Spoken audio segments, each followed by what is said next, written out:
Hello. Our story begins on the surface of Endor. Stormtroopers guarding a secret outpost walked quietly around their secret base. The Dark Lord of the Sith, Emperor Palpatine, was always 3 steps ahead of his enemies. Those inside his throne room, in the Death Star over Endor, didn't know this, but there was a true shield generator on the planet. The rebels destroyed an open field generator, one that was built simply for the effect of drawing the rebels in. Now that they'd fallen for his trap, rebel leaders were left with hope that they could secure their victory over the Empire. As the battle continued, a dense fog rolled in. One of the surviving stormtroopers, free from raging Ewoks, took in the sight of Endor, wishing that he could capture this moment and bring it home to his family for the holidays. Good thing he can, with Gallery 94. Not only does Star Wars come to life, but is brought home to you in this elegant manner. Let me reintroduce you to Gallery 94, the amazing place where you can get some of the great Star Wars locations brought to life. Key locations that you can find yourself are Bespin, Hoth, Dagobah, Scarif, Tatooine, and of course Endor like I have here. The detail in this piece is insane. The canvas quality is remarkable and you can get these in various sizes, such as what you see here, the multi-panel triptychs, or something as large as this 40 by 60 Bespin canvas. These pieces are the quintessential addition to any fan's collection. Each piece truly captures the feel and tastefulness of Star Wars, while also being truly distinguishable by Star Wars fans. Not to mention, if you love the art, you can add to your collection with pillows with the very pieces. And while Black Friday might be over, you can use my 20% discount code PENTY20 until the end of the year and celebrate your love of Star Wars in style. Special thanks to Gallery 94 for sponsoring today's video. The stormtroopers outside of this hidden base received calls from their commanders inside the base to return. They quickly gathered up and moved quietly back to the sanctuary of this location. The only reason the Ewoks were completely unaware of this placement was due to 2 different precise decisions. Firstly, the local tribe of Ewoks in this area were slaughtered. They were used as warning signs to the tribe that the rebels were currently working with to not leave their territory. Secondly, the base itself was hidden within a dense jungle within the forest, up on a slight mountain range, which is how it was able to be covered in the rolling fog. Each of the troopers bolted back into the hidden doors and locked everything down, as they waited for their next orders. The communication array and every other energy signal was hidden. This was especially due to the density of the forest they were within. The main focus of this location was defending the Death Star. While the other generator on the surface protruded from the trees like an eyesore, this one was built within the mountain, mimicking the designs of Mount Tantus, just better hidden and without Zillo beasts. The men of this base quickly turned their attention to the holographic display of the raging battle above the atmosphere. Rebel starfighters were chased down into oblivion as the Millennium Falcon dove towards the Death Star. As this was taking place, Lord Sidious was having his own problems inside the superweapon itself. These problems included getting carried towards the reactor shaft and thrown in. All of his evil work undone in milliseconds because Anakin decided that his son was more important than an evil empire. Despite Sidious getting lobbed over a railing like a trash bag, the Death Star itself was facing another problem. Out of everything Palpatine prepared for, there was another thing he couldn't exactly pre-plan. The Executor under the command of Admiral Piet, who was unlucky enough to face the wrath of a dying A-Wing pilot named Arvel Kernid, lost control of the Executor. The A-Wing smashed through the main command bridge on the Star Destroyer, and the gravity of the moon-sized space station pulled the Executor down into its surface. Despite the shield still being up, the supersized destroyer was able to cause a rupture in a piece of the shields. The spire of damage went from the exterior lining of the super weapon down a couple dozen floors. The shields saved hundreds of troopers and workers from their imminent deaths. Across the surface of the Death Star, Lando and his crew of rebel fighters barreled down towards the construction tunnel so that they could destroy the reactor. They were still all under the impression that Han destroyed the shield generator, because the only one they were aware of was destroyed. As the Falcon spun down, it smashed into the shields of the Death Star and exploded, killing Calrissian, Nien Nunb, and the entire crew on the ship. Behind him collided Wedge Antilles and a few other fighters, before the rest of them pulled off. They called out to Admiral Akbar to inform him that the shields were in fact not down. Inside the Death Star, Luke and Vader slipped away from the command tower, that Palpatine's room was hidden within. Due to the station not detonating, Luke was able to get his father to a medical bay, where he could get Vader everything he needed to survive their trip.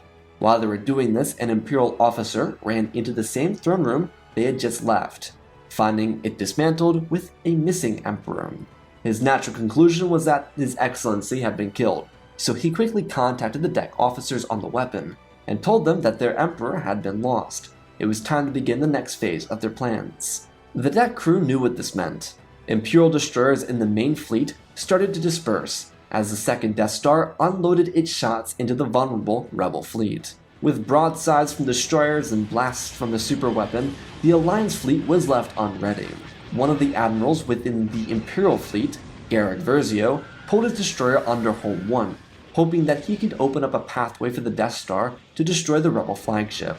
But one of the other commanding officers collided with another destroyer right outside of the Rebel ship, causing the Death Star to hit another winged MC-80, just to confirm another kill.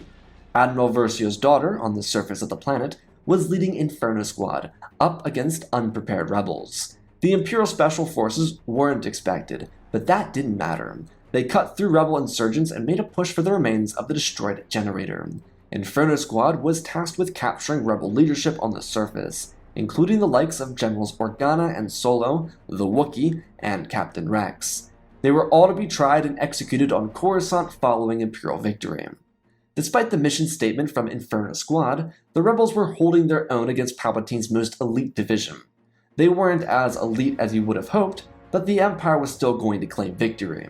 Han and Leia were blasting down the few remaining troopers in the area, waiting to see the Death Star explode overhead, but they didn't see the clear sign of victory. Instead, in space, Admiral Akbar had to make a decision that would determine the fate of the rebellion. He called off the attack. With another Liberty MC-80 detonating, in a blast from the second Death Star, he issued out the retreat. He told all vessels to regroup at Crate, get there in whichever form they could. They lost this battle. The rebellion needed to stand for another day. There were calls to halt his actions due to their troopers being stuck on the surface, but he believed that they couldn't risk the loss of any other vessels. This left dozens of commanders within his fleet feeling hopeless about the resolve of the rebellion. Imperial destroyers continued to clear a path for the Death Star's cannon, as more rebel heavy hitters were obliterated, and before Home 1 could be eviscerated, the insurgents departed from Endor.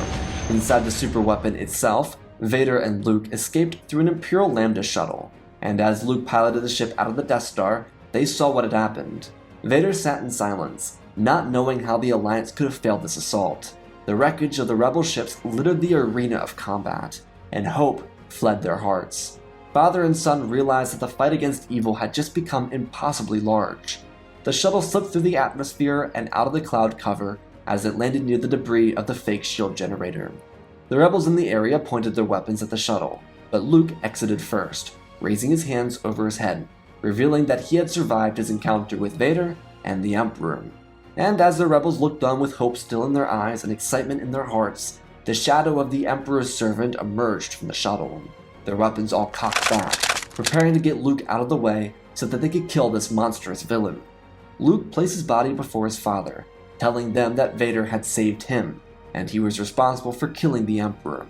The rebels looked to each other, and while they were confused, there was one person whose hand had not moved. She had her pistol aimed right at Vader's head, without a sense of hesitation. Leia had been wronged by Vader.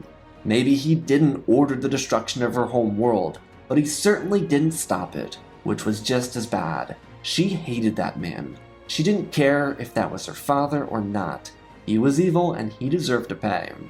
There'd be room for handling their little family drama later, but Luke grabbed everyone's attention. The sun was setting and Endor was growing dark.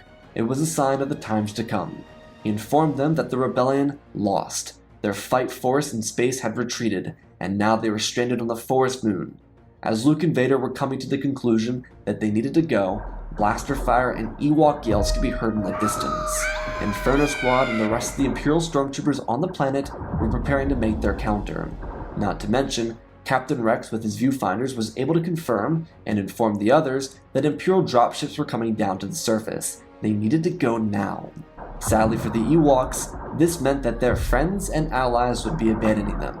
Their tribe was going to be massacred by the stormtroopers, who sought to fully control this planet.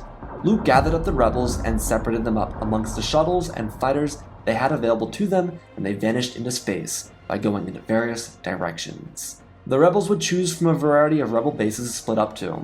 Vader was going to be going to the former base at Yavin 4, with Luke, Han, Leia, Chewie, the droids, and a couple of other rebels. They were going to make sure he was actually on their side, before actually taking him to one of their various bases. The loss at Endor would completely change the scope of the rebellion and the view of the Empire from the public.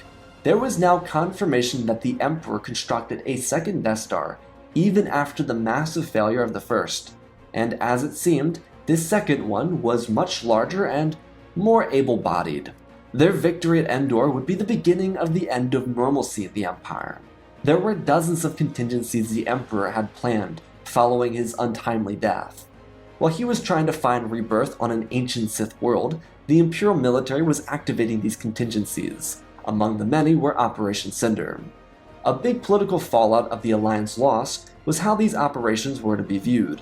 Instead of the rebels rebranding themselves to the New Republic following Endor, they would remain a rebel alliance, and their failure to win would be seen as the causation of all of these terrible events to come. Imperial rule no longer felt like it could be destroyed. It was simply unstoppable now. The rebellion couldn't win at Endor. Therefore, even without the Emperor, the galactic military would stand strong in the face of trouble. These rebels had the chance to unite the galaxy in celebration. Now billions of people were cowering in fear.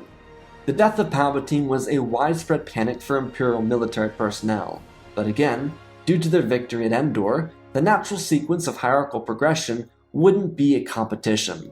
The Circle of 12, all of which being various Grand Admirals of the Imperial Navy, would come together and respond to Palpatine's Sentinel droids dispatched following Endor. These Sentinel droids would advise the Empire and how it should govern without his leadership. Thanks in part to the victory at Endor again, the Circle of 12, Mas Amedda, and various Imperial leaders around the galaxy would come together to initiate a widespread operative to establish militaristic control over every Imperial system in the galaxy.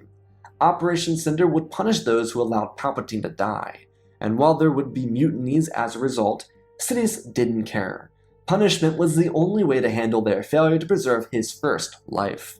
And again, without an Alliance victory at Endor, there were very few people in the galaxy that saw Cinder and the various contingencies as a reason to fight back. Instead, it was time to buckle down, survive, think about themselves, and hate the Alliance for putting everyone into this predicament.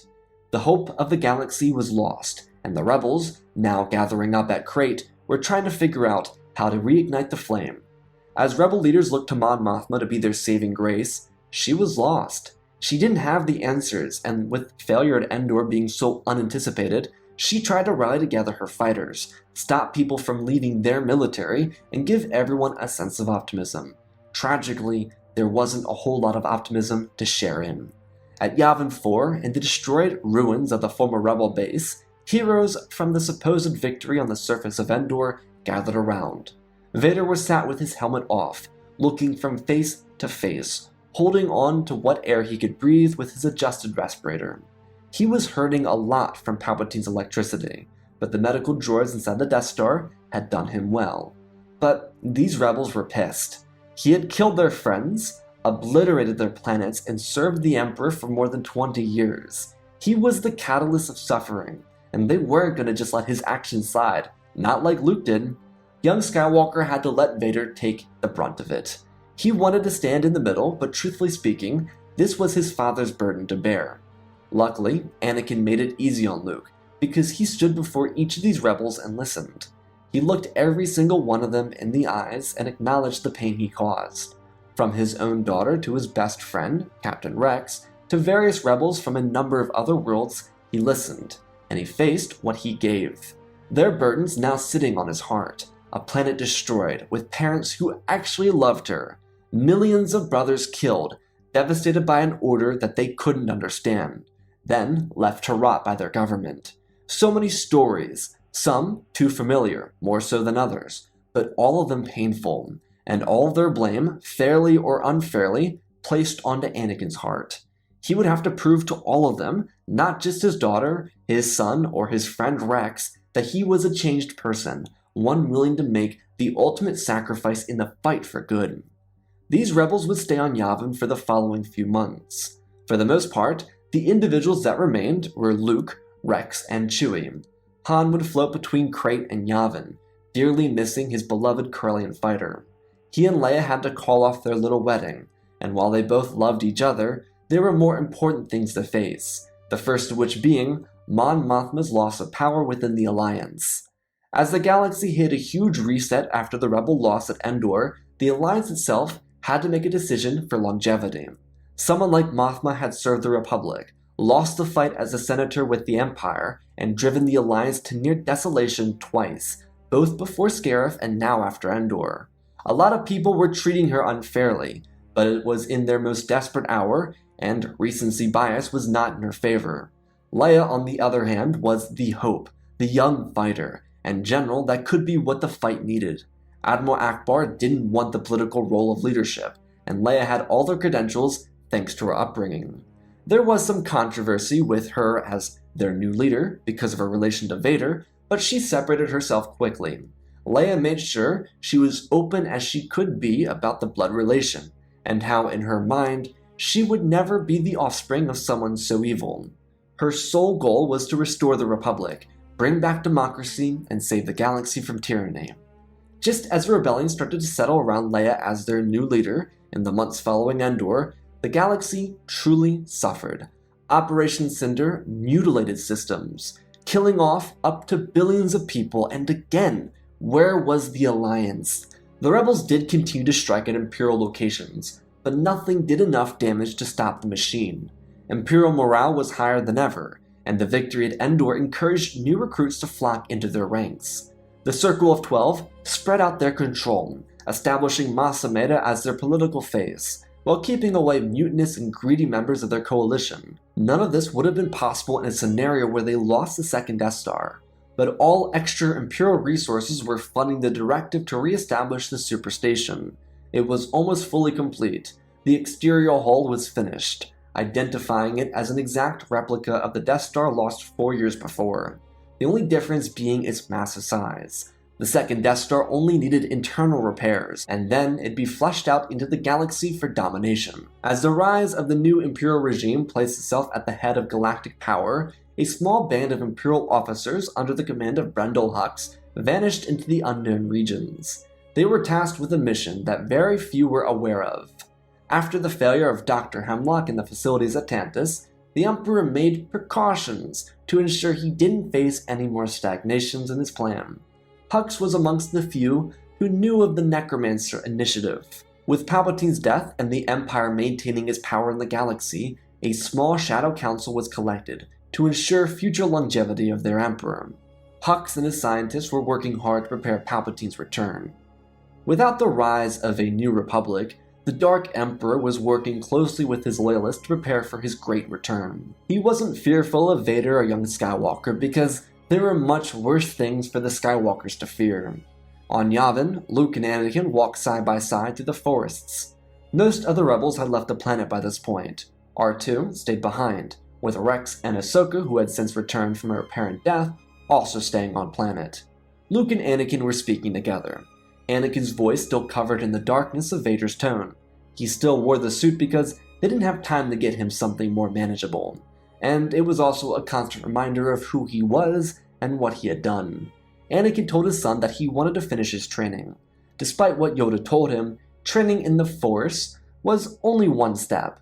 Skywalker Sr. believed that lightsaber combat was incredibly important, and he wanted to ensure his son could be the most efficient duelist in this new era.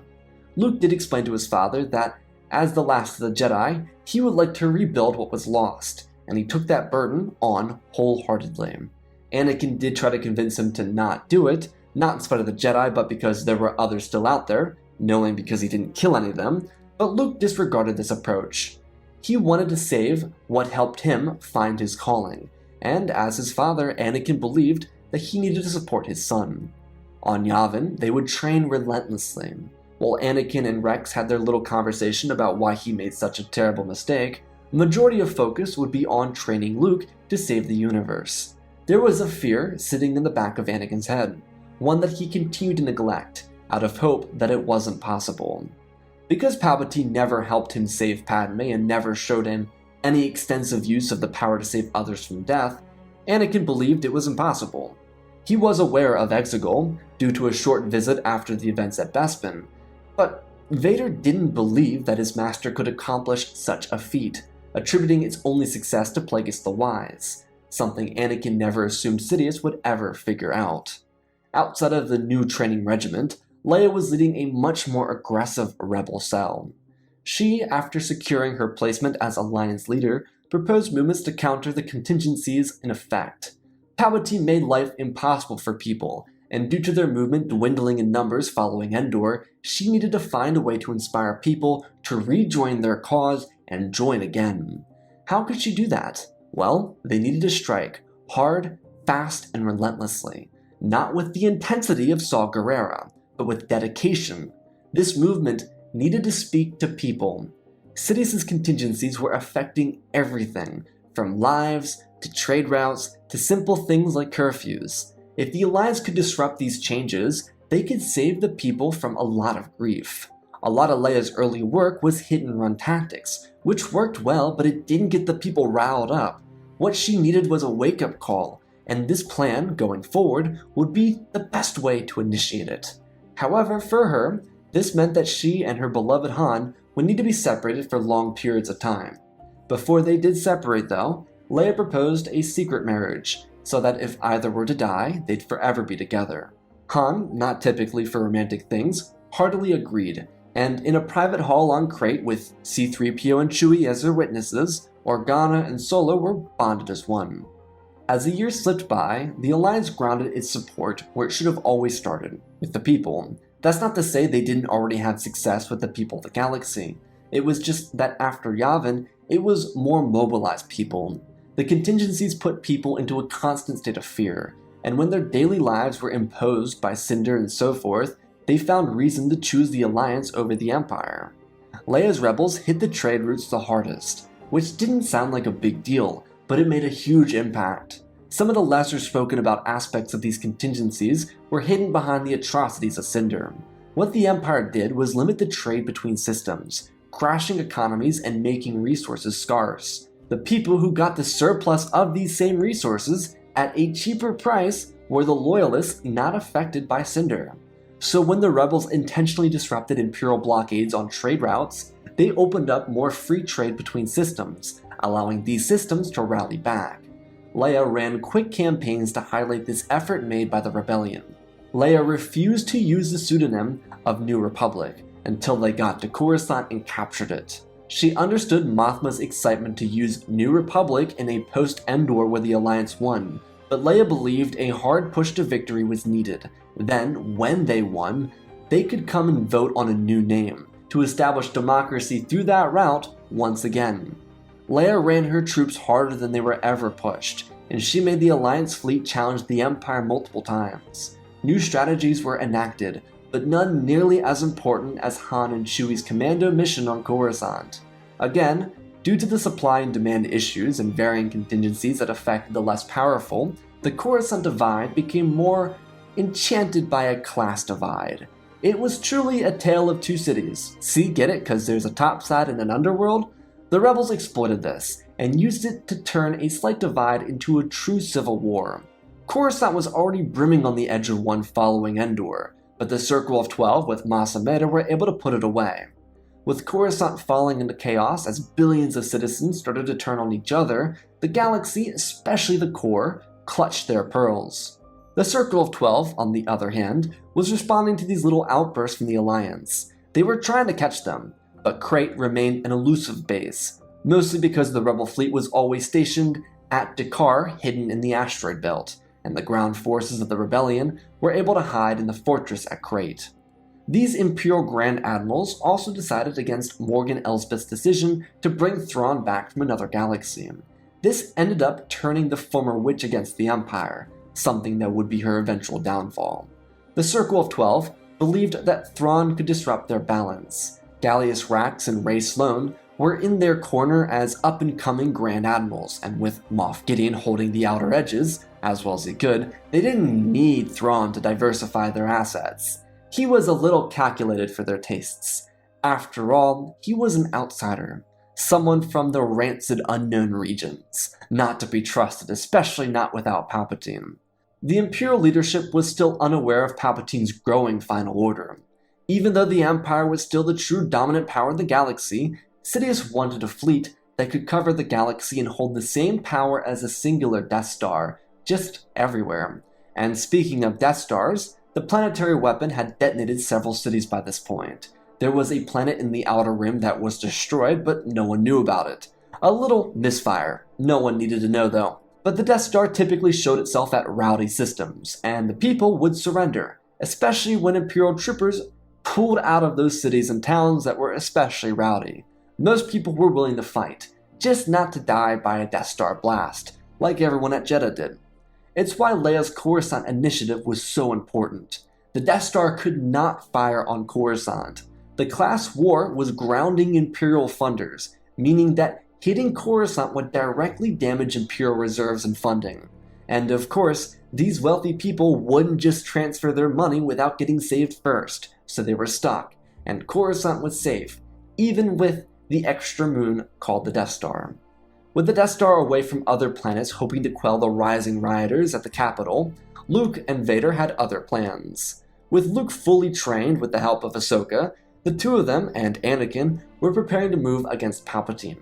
The only time in the years since Endor that Leia had contacted her father, specifically, was to inform him that his heroic sacrifice wasn't actually heroic.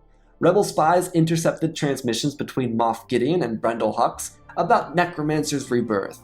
This conversation was followed up by cloning operations started by Gideon in the Outer Rim at planets like Tatooine. These were obviously not fully formed facilities like Tipoca City on Kamino, but a man named the Client collected Force sensitives and sent them off. Leia had reason to believe that this necromancer was his evil master, and told him to finish it, so his mistakes didn't have to be corrected again. Luke overheard the last part, and sheesh, Leia did not play around, but they had a mission. It was time to complete it. The trio left Yavin 4 and arrived at Mustafar, where they would take Vader's Wayfinder from the Eye of Webbish Bog. Their journey would bring them across the stars to Exegol, where they would land before the ancient temple. Anakin, still in the dark suit, slightly modified, stepped out before his former pupil and his son. If anyone were to die, he would go first. There was no making right of things with Leia, and that was okay. She was her own person. His role as her father wasn't to change that, but if he could end his life on defeating Palpatine, then his purpose was complete. They marched into the temple, and before even entering the lab, they were blitzed by dozens of cultists. They carried daggers and tried to kill the Jedi fighters. Anakin, with his healed lightsaber crystal, cut through the Sith attackers. Ahsoka the White and Luke joined him, as they continued to press their assault against the cultists. They were unable to stop the Jedi attack. As they broke through the Sith defenses, Anakin led his two allies onto a platform that sunk deeper into the temple. The lower they got, the darker it felt. Darkness consumed their bodies, but Anakin reminded them that light was stronger than dark. Their weapons struck through more opponents as they entered the scientific lab, where they found Sidious suspended from a crane, held up by life support chambers and barely alive. He called upon the Sith Eternal to defend his life, but they couldn't. The Jedi were too powerful together, and they made sure they stayed together in their pursuit of victory. Sidious's demise would come with a pathetic attempt at defending his life, but considering the fact that Luke blocked his electricity and Anakin threw the lightsaber that ended his life, there wasn't really much he could do. Ahsoka killed off the cultists until they started turning on each other at the drop of Sidious's body. They would abandon the planet without destroying the fleet beneath it. But without Project Resurrection in full development, in other words, the capturing of children around the galaxy, the Final Order fleet would never see its completion, thanks to the self-imposed destruction of the Sith Eternal. Over Coruscant, where the second Death Star remained, was another battle for the light. Leia's rebels utilized their stabilization of trade routes to sneak a massive task force into Coruscant airspace, with dozens of trade containers. There was a whole different process for getting these supplies to the people who needed it, but main point being, the rebels used these vessels to release thousands of troopers into the Death Star. A lot of these freedom fighters were trained by the aged-out Captain Rex and Commander Wolffe, who remained on Crate to train them and didn't come because they were a little old. These fighters were led into the Death Star by General Organa herself, Kyle Katarn, the turncoats of Inferno Squad, and the rest of Ghost Crew. The rebels charged into different locations, including the freeing of entire cell blocks of citizens, captured from across the galaxy, but mostly Coruscant. These people were of course burning for a fight, and the Imperial fleet outside of the Death Star didn't know what to do. They sent in stormtroopers to aid the defenses, but at the end of the day it didn't do much. Not because the extra troopers didn't help, or the fact that there were millions of employees and stormtroopers on the superweapon. It was the fact that a number of crewmen on the station during the accidental detonation of a random planet in the Outer Rim decided to betray the Empire following that misfire. They locked down entire levels of the station, opened up airlocks, flooded floors, did whatever they could to make the rebel assault as seamless as possible with as little casualties. After all, the rebels really only needed to control the main firing bay and the few command centers. Once they were fully captured, they unloaded on the nearest Super Star Destroyer. And just like the rebel fighters, at Endor, Imperial destroyers were left to panic, as their super weapon fired on them. On the surface, it gave the freedom fighters, inspired by Han Solo, to rise up and fight back against the Imperials. The fight would be bloody and brutal, but the people outnumbered the stormtroopers and those they were protecting. All they needed was just a little assurance that the Death Star wouldn't destroy them. The war on Coruscant was literally just a standoff. The Death Star dictated control over the planet, and now the rebels had that control. The Circle of 12, who lost a few members at Coruscant, started to buckle a little. But they prepared their revenge very quickly, as they tried to catch the Alliance off guard in a counterattack. But the thing is, the rebels were again prepared. Leia's strategy of intensity and aggression worked in her favor. The rebel fleet, which had been able to rebuild, thanks to their work on the trade routes, was sitting inside of a secret hyperspace lane outside of Coruscant. Leia learned how the Separatists waged war on the core in the Clone War, and used the exact same route charted by Grievous and Dooku before the Battle of Coruscant. She just had a little spin of her own, because the Death Star was important to capture before any of this came into play.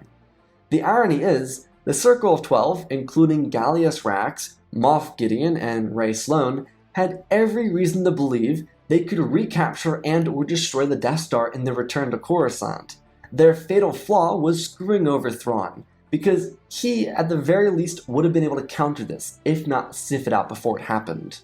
The Imperial fleet dropped out of hyperspace, and the Death Star fired. As Imperial dropships moved through the superstation, rebel fighters, out of seemingly nowhere, crushed them. Of course, the destroyers were also moving in anyways, and oh, what's that? Home 1 and a support fleet, larger than what had been gathered at Endor? The rebels were prepared. They were faster and more intense, just as Leia wanted. The battle in space would be grueling, and when Coruscant fell to the rebels on the surface, they watched with anticipation as the Death Star smashed with thousands of turbo lasers fought back. The superweapon held, but it did take some damage, not nearly as much as the Imperial fleet, which was completely decimated following their loss. The victory at Coruscant wouldn't be the end of the Empire or the war, but the troopers who were forced to remain active throughout Operation Cinder were. Heroes like Migs Mayfield, Iden Versio from the hit game Star Wars Battlefront 2, and hundreds of thousands of other Imperial troopers rose up.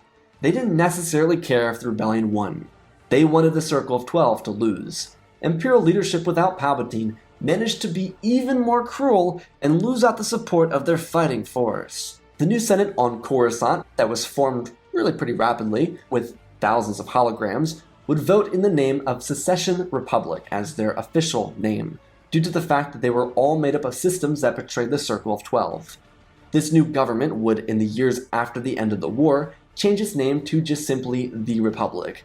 Not galactic or anything cute like that, just the Republic. Before that title change though, there'd be years of carnage. Chancellor Leia Organa Solo, or just Chancellor Organa, challenged the might of the evil empire, but she also challenged the courage of the galaxy, to see each and every civilian realize their worth, to upstage the government that put them into their small little corners. This was their galaxy, and she was their supporter.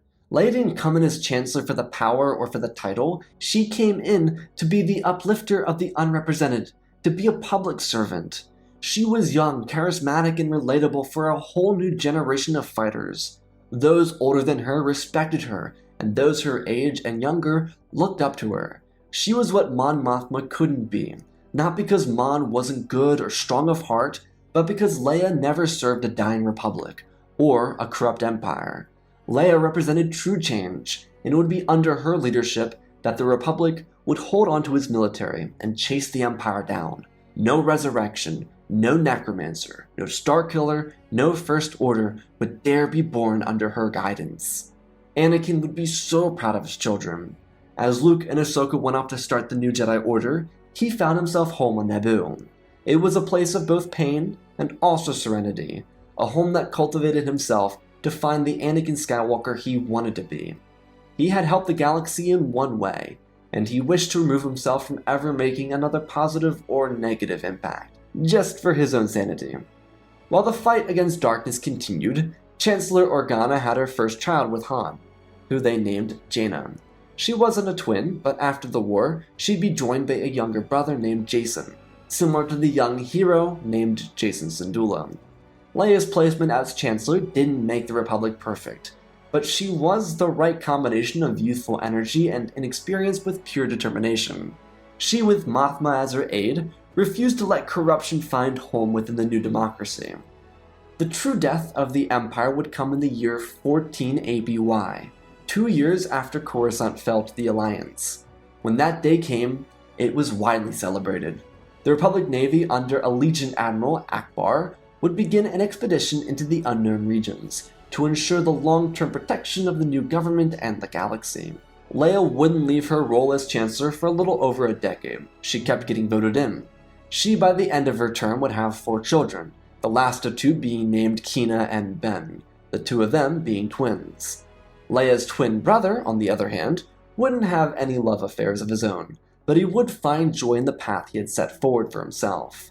New students were rolling into a new Jedi Academy, one that had the books of the past, but were rooted in the teachings of Yoda, Ahsoka, and Anakin. While Leia never made amends with her father, because she couldn't ever truly forgive him, she did allow Han to take the children to meet their grandfather.